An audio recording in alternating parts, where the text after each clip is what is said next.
네, 여러분 안녕하세요. 맛주식입니다. 자, 이 BNK그룹, 여러분들 너무나도 잘 아시는 기업이라고 볼 수가 있죠. 그래서 이 BNK그룹 즉 부산은행이,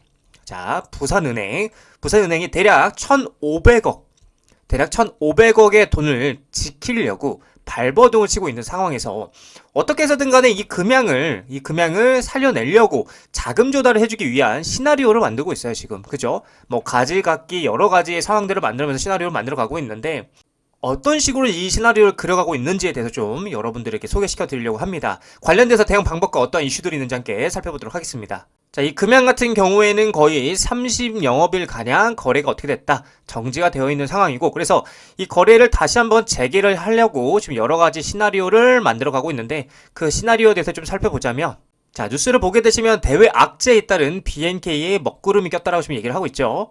자, 그래서 어떤 먹구름이 꼈냐? 특히 BNK금융 1분기 대외적 악재에 따라서 발생하며 순이익 감소가 불가피해졌고, 일단 첫 번째로는 이제 뭐 바냐트리 리조트에서 화재가 발생을 했고, 이제 두 번째는 이제 금양에 대한 관련된 건데, 자, 요거는 이제 조금만 뒤에서 제가 설명을 해드릴게요. 자, BNK금융그룹 이제 홈페이지를 보게 되면 여기서 재밌는 사실을 발견할 수가 있어요.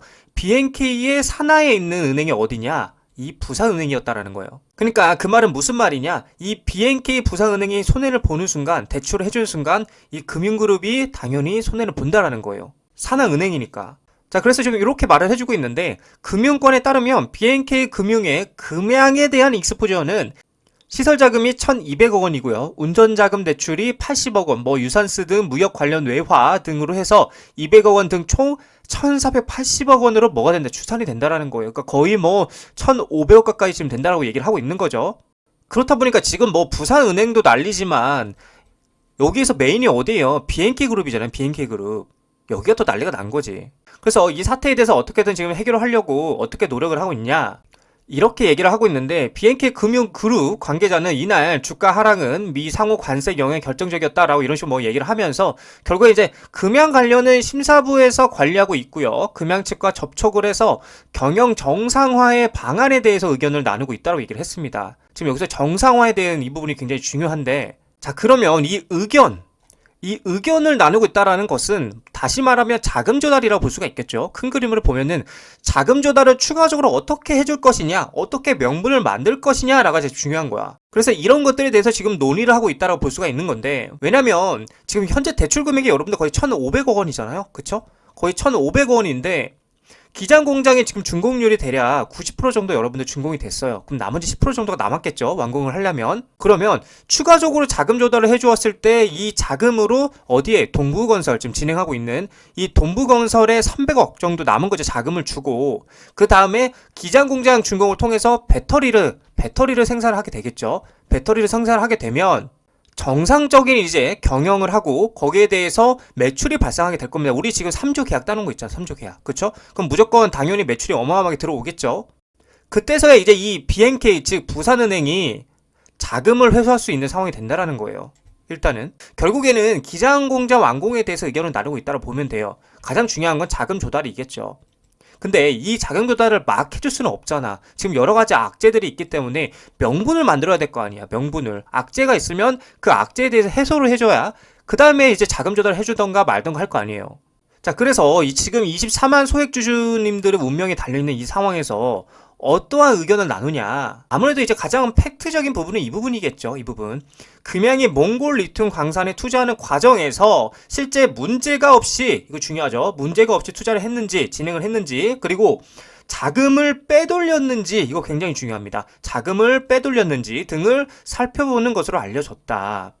사실상 이 금양이 이렇게 위기에 처한 이유가 뭐예요? 이 몽골에 대한 악재가 가장 크다라는 거야. 그러니까 이거를 해소를 이제 해줘야 되는 거야. 아무 이상이 없었다. 행정적으로 우리는 원활하게 정상화를 이루면서 문제없이 잘 해결을 했었다. 투자를 진행했었다. 이거를 입증을 해야 된단 말이야. 그래야 부산은행이든 어디선 간에 자금 조달을 해주던가 말던가 할 거 아니에요. 이게 팩트라는 거예요. 이게 빼돌렸는지, 이 과정에서 문제가 없었는지, 이게 팩트라는 거야. 이 악재를 확실하게 짚고 넘어가면서 해소를 해줘야 부산의 입장에서도 더 이상 눈치를 보지 않고 뭘 해줘야 자금 조달을 해줄 수 있다는 거예요. 일단은 부산은 어쩔 수 없이 이 금양의 편을 들 수밖에 없어요. 최대한 자기 돈 지켜야 될 거 아니에요. 1,500억 원 어떻게 할 건데, 그쵸?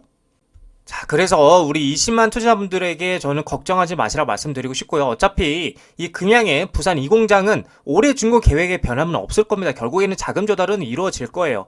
이거는 진짜 여러분도 아실 겁니다. 이 금양은 버릴 수가 없어요, 절대적으로. 현재 뭐 국세청, 그쵸? 뭐 국세청에서다 뭐 지분 압류와 부산 세관에서의 압수수색은 어디까지나 뭐다 명분이다, 명분. 명분을 만들기 위한 과정이다. 자금 조달을 해주기 위한 형식적인 뭐를 시나리오를 만드는 거다, 시나리오를. 그래서 우리는 이 금양 자체만 바라보고 이 금양의 가치를 믿고 기다리다 보면은 결국에는 상장은 계속해서 유지가 될 것이고요. 거래는 어떻게 된다? 재개가 될 것이고, 이제껏 아주 충분한 조정을 받았잖아.